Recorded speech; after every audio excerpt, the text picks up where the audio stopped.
सिंहस्थ कुंभमेळ्याच्या पार्श्वभूमीवर सुरू असलेल्या विकास कामांमुळे गेल्या 5 महिन्यांपासून बंद असलेलं श्री क्षेत्र भीमाशंकर मंदिर आता 15 जून पासून भाविकांसाठी खुलं करण्यात येणार आहे। सकाळी 7 ते 11 या वेळेतच दर्शनाची सुविधा उपलब्ध असणार आहे। दररोज केवळ 1000 भाविकांनाच ऑनलाईन नोंदणीच्या आधारे दर्शन घेता येणार आहे। दर्शनासाठी नोंदणी 5 जून पासून सुरू होणार आहे। नोंदणीकृत भाविकांनी वैध ओळखपत्र सोबत बाळगणं बंधनकारक असणार आहे। मंदिर परिसरातील पायाभूत सुविधांची कामं सुरू असल्यानं 15 ते 20 जून दरम्यान मर्यादित वेळेत आणि नियंत्रित संख्येत दर्शन व्यवस्था ठेवण्यात आली। स्थानिक स्वराज्य संस्था निवडणूक 2026च्या पार्श्वभूमीवर महाविकास आघाडीचे अधिकृत उमेदवार साहेबराव कांबळे यांनी आपला उमेदवारी अर्ज दाखल केलाय। यावेळी महाविकास आघाडीच्या प्रमुख नेत्यांनी उपस्थित राहून एकजुटीचं शक्ती प्रदर्शन केलं। अर्ज दाखल कार्यक्रमाला महाविकास आघाडीचे पदाधिकारी, कार्यकर्ते आणि नेते मोठ्या संख्येने उपस्थित होते। यावेळी उपस्थित नेत्यांनी कार्यकर्त्यांना विजयाचा कानमंत्र देत महाविकास आघाडीची ताकद आणि एकजूट अधोरेखित केली। सर्व घटक पक्षांनी एक दिलानं काम केल्यास विजय निश्चित असल्याचा विश्वास नेत्यांनी व्यक्त केलाय। महाविकास आघाडीच्या या शक्ती प्रदर्शनामुळे निवडणुकीच्या राजकीय वातावरणाला अधिक रंग चढलाय। स्थानिक प्राधिकार मतदारसंघाच्या विधान परिषद निवडणुकीसाठी नामनिर्देशन पत्र दाखल करण्याच्या अखेरच्या दिवशी राजकीय घडामोडींना वेग आलाय। महायुतीचे अधिकृत उमेदवार दुष्यंत चतुर्वेदी यांनी उमेदवारी अर्ज दाखल केलाय, तर महाविकास आघाडीचे उमेदवार साहेबराव कांबळे यांनी देखील समर्थकांच्या उपस्थितीत नामनिर्देशन पत्र सादर केले। यावेळी दोन्ही आघाड्यांच्या पदाधिकारी आणि कार्यकर्त्यांनी मोठी उपस्थिती लावत शक्ती प्रदर्शन केलं। त्यामुळे निवडणुकीची रंगत आणखी वाढली आहे। दरम्यान भाजपचे जिल्हा समन्वयक नितीन भुतडा यांनी अपक्ष उमेदवारी अर्ज दाखल केल्यानं राजकीय चर्चांना उधाण आलंय। यावर प्रतिक्रिया देताना पालकमंत्री संजय राठोड यांनी महायुतीत ही जागा शिवसेनेच्या वाट्याला असल्याचं सांगत भुतडा यांच्या उमेदवारीबाबत वरिष्ठ स्तरावर चर्चा होऊन लवकरच निर्णय घेतला जाईल असं स्पष्ट केलंय। महायुतीचा उमेदवार म्हणून शिवसेना पक्षाचे उमेदवार यवतमाळ स्थानिक स्वराज्य संस्थेसाठी दुष्यंत सतीश चतुर्वेदी यांना पक्षाने उमेदवारी दिलेली आहे आणि आताच त्यांचा उमेदवारी अर्ज दाखल करून आम्ही सर्वजण आलो आहे। मला विश्वास आहे की महायुतीचे जे काही मतं आहे इथे यवतमाळ जिल्ह्यामध्ये तर मोठ्या फरकाने हा महायुतीचा उमेदवार दुष्यंत सतीश चतुर्वेदी हा विजयी होईल आणि खरं तर गेल्या अनेक टर्मपासून या ठिकाणी शिवसेना पक्षाचा उमेदवार निवडून येत होता आणि परत पक्षाने या ठिकाणी उमेदवारी दिलेली आहे आणि तो सुद्धा निवडून येईल याबद्दल माझ्या मनामध्ये प्रचंड विश्वास आहे। महायुतीकडून शिवसेनेचा जो वेळेपर्यंत उमेदवारीचं खरं तर महायुतीतले तिन्ही पक्ष वेगवेगळे उमेदवार त्यांच्याकडे मागणी होती। भारतीय जनता पार्टी यांचं उमेदवारी ही दिल्लीवरून ठरली गेली। त्याच पद्धतीनं आमचे मुख्य नेते सन्माननीय एकनाथरावजी शिंदे साहेब यांनी आमच्या उमेदवारी ठरवल्या आणि राष्ट्रवादीच्या सुद्धा उमेदवारी ठरलेल्या, परंतु राज्यामध्ये 17 जागेमध्ये 11 जागा ह्या भारतीय जनता पार्टी, 4 जागा ह्या शिवसेना आणि 2 जागा राष्ट्रवादी असं लढण्याचं ठरलेलं आहे। महायुतीच्या नेत्यांनी हे ठरवलेलं आहे। गैरसमज काही असेल तर थोड्या दिवसानंतर या सर्व गोष्टी चित्र स्पष्ट होईल। भाजप राष्ट्रवादीची आता मनधरणी कशा पद्धतीने आपण करणार आहे? आपण त्यांच्या कोणालाही मनधरणी करावं लागणार नाही, कारण महायुतीतले आम्ही तिन्ही पक्ष अतिशय मनाने घट्ट आहोत। उमेदवारी मागण्यापर्यंत किंवा उमेदवारी आम्हाला मिळाली पाहिजे अशा पद्धतीची भूमिका सर्वच पक्ष वटवत असतात, परंतु एकदा पक्ष नेतृत्वानं उमेदवारी दिल्यानंतर महायुतीचा उमेदवार आम्हाला सर्वांना विजयी करायचा असतो आणि आज राज्यामध्ये 17च्या 17 सीटा ह्या महायुतीच्याच विजयी होतील हा सुद्धा मी विश्वास आपल्या सर्वांना देतो। विजयाची किती खात्री आहे आणि कशा पद्धतीने 100% 17च्या 17 जागा महायुतीच्या महाराष्ट्रामध्ये निवडून येतील आणि यवतमाळची जागा सुद्धा 100% यामध्ये आहेच। अंबादास दानवे यांनी म्हटले की दोन्ही शिवसेना एकत्र यायला पाहिजे। मी सन्माननीय अंबादास दानवेचं अजून ऐकलं नाही, परंतु ऐकल्यानंतर त्यावर सविस्तर बोलेल। भाजपचे जिल्हा समन्वयक नितीन भुतडा उमेदवारी अर्ज दाखल करणार असल्याची माहिती आहे। महाविकास आघाडीकडनं साहेबराव कांबळेंना उमेदवारी या ठिकाणी दिली आहे। कुठेतरी त्रिशंकू परिस्थिती निर्माण करण्याचा प्रयत्न या निमित्तानं आहे। महायुतीतला जो एक पक्ष आहे त्याबद्दल मला आता काही सांगता येणार नाही। त्यांच्या वरिष्ठ नेत्याशी, जिल्ह्याच्या नेतृत्वाशी मी बोलेन अजूनपर्यंत मला काही त्याची कल्पना नाही, परंतु विरोधी पक्ष तर या ठिकाणी उमेदवार देणारच आहे. त्यांना तर आम्ही काही सांगू शकणार नाही, परंतु खरं तर मित्र पक्षातले या ठिकाणी कोणी जर उमेदवारी भरत असेल तर त्या नेतृत्वासोबत आम्ही चर्चा करू. स्थानिक नेतृत्वांना या ठिकाणी त्यांच्यासोबत चर्चा करून अधिकचं बोलता येईल. शिंदे साहब, श्रीकांत शिंदे साहब और संजय राठौड़ साहब के आशीर्वाद से मुझे यवतमाल से एक बार फिर से मौका मिला है. मैं पूरी कोशिश करूंगा कि यहाँ के नागरिकों की सेवा करने के लिए और इस मौके का पूरा सुना करने के लिए. धन्यवाद भैया. एक कहा जाता है मित्र पक्ष की ओर से और सभी की ओर से कि बाहर का उम्मीदवार यहाँ पे आयात किया गया है और विकास के बारे में, जिले के विकास के बारे में कोई भी बैठक में अनुपस्थित रहने के बारे में भी टीका टिप्पणी आपके बारे में की जाती थी. मेरी जितनी भी विकास निधि थी वो सही समय पे 100% एग्जॉस्ट हुई है और बाकी मित्र पक्ष का क्या कहना है ये वो लोग ज़्यादा बेहतर तरीके से जवाब दे पाएंगे. विजयाचं काय गणित आपल्याजवळ आहे, कशा पद्धतीने बहुमताचा आकडा आपण गाठणार? 19 तारीख को आपको इसका जवाब मिलेगा सर. लोककल्याणकारी राज्यकारभाराचं उत्तम उदाहरण असलेल्या राजमाता पुण्यश्लोक अहिल्यादेवी होळकर यांची जयंती त्रिकोळी ग्रामपंचायत कार्यालयात मोठ्या उत्साहात आणि आदरभावानं साजरी करण्यात आली.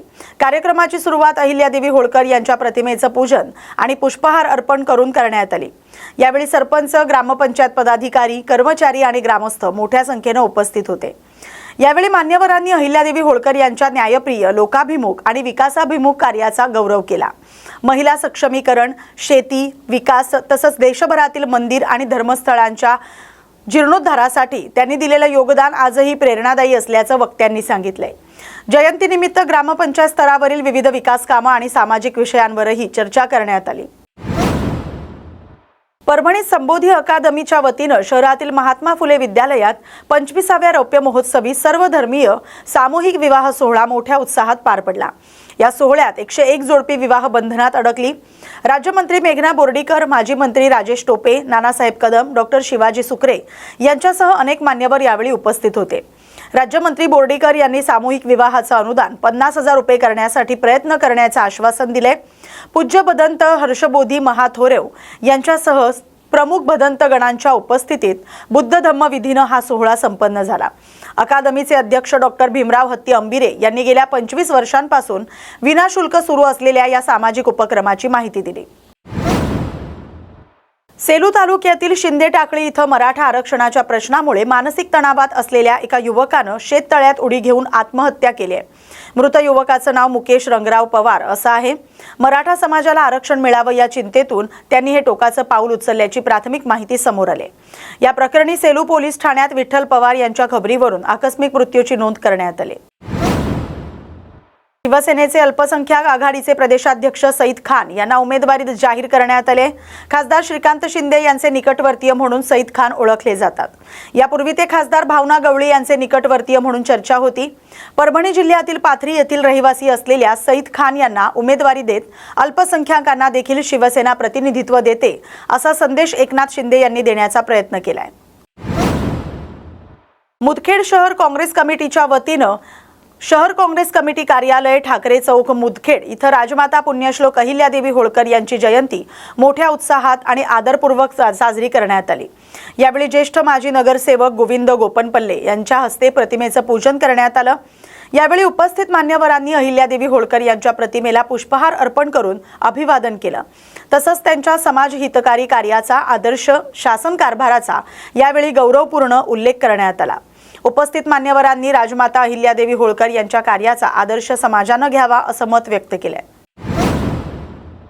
2025च्या खरीप हंगामात झालेल्या अतिवृष्टीमुळे मोठं नुकसान सहन करावं लागलेल्या उमरखेड तालुक्यातील शेतकऱ्यांनी पीक विमा भरपाई न मिळाल्याच्या निषेधार्थ एचडीओ कार्यालयावर आक्रोश मोर्चा काढला.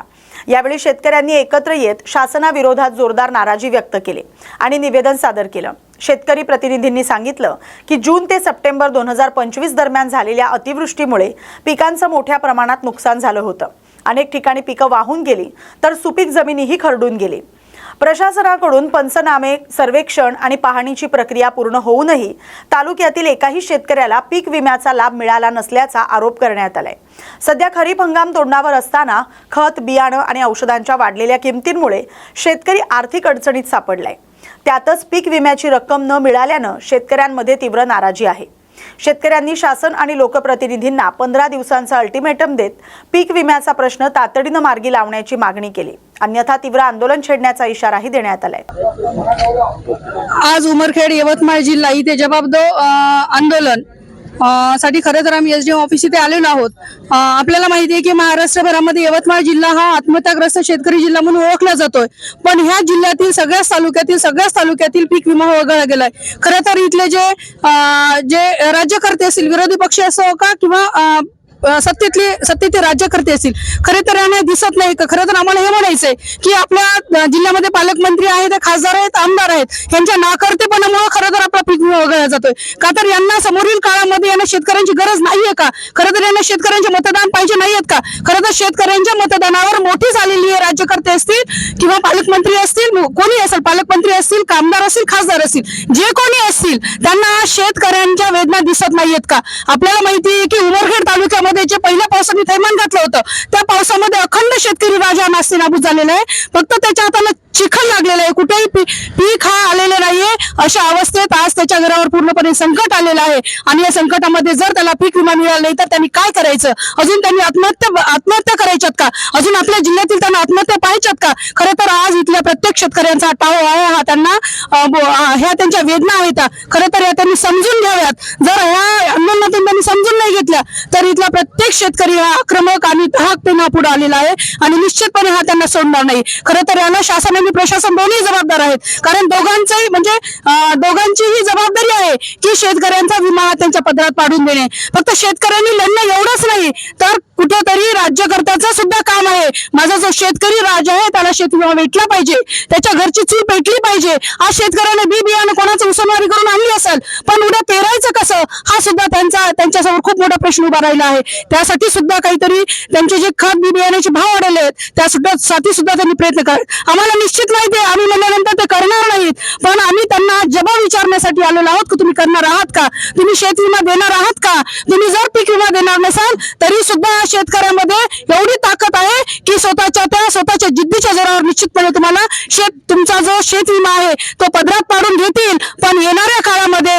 तुम्हाला सुद्धा तुमची वाट दाखवल्याशिवाय राहणार नाही, हे सुद्धा तुम्ही आवर्जून लक्षात ठेवावं। जय जिजाऊ, जय शिवराय। निष्क्रिय कर्तृत्व आणि नेत्याची, इथल्या प्रतिनिधींची उदासीनता या ठिकाणी कारणीभूत आहे। सर्व शेतकरी बांधव या ठिकाणी एकत्र आलेले आहेत। पीक विमा आमच्या हक्काचा आहे, तो आम्हाला मिळाला पाहिजे। आम्ही या ठिकाणी शांततामय मार्गाने आज आंदोलन केलं आहे। या ठिकाणी खरं तर SDO साहेब उपस्थित राहून त्यांनी पीक विमा का नाकारला याचं उत्तर देणं अपेक्षित होतं, मात्र SDO साहेब निवेदन घेण्यासाठी किंवा शेतकऱ्यांना बोलण्यासाठी हजर नव्हते। लोकप्रतिनिधी निवडणुकीच्या गडबडीमध्ये आहेत, शेतकऱ्याला वाली कोणी नाही, शेतकऱ्यासाठी लढावं लागणार आहे। आणि येणाऱ्या काळात या ठिकाणी आपल्या मार्फत जाहीर आवाहन करतो आणि जाहीर सांगतो, सर्वच लोकप्रतिनिधींना सांगतो, विरोधी पक्ष असो, सत्ताधारी असो, कोणी असो, आमच्या शेतकऱ्याच्या हक्काचा पीक विम्याचा प्रश्न मार्गी लावा, अन्यथा येणाऱ्या काळात तुम्हाला रस्त्यावर उतरू देणार नाही। प्रत्येक शेतकरी तुमच्या घरासमोर येऊन बसणार आहे, कारण पीक विमा हा आमच्या हक्काचा आहे आणि तो आम्हाला मिळालाच पाहिजे आणि याचं उत्तर देणं हे तुम्हाला बांधील आहे आणि याचं उत्तर तुम्हाला लवकरात लवकर शेतकऱ्याला द्यावं लागणार आहे। हे या ठिकाणी तुम्हाला विनंती वजा आवाहन करतो।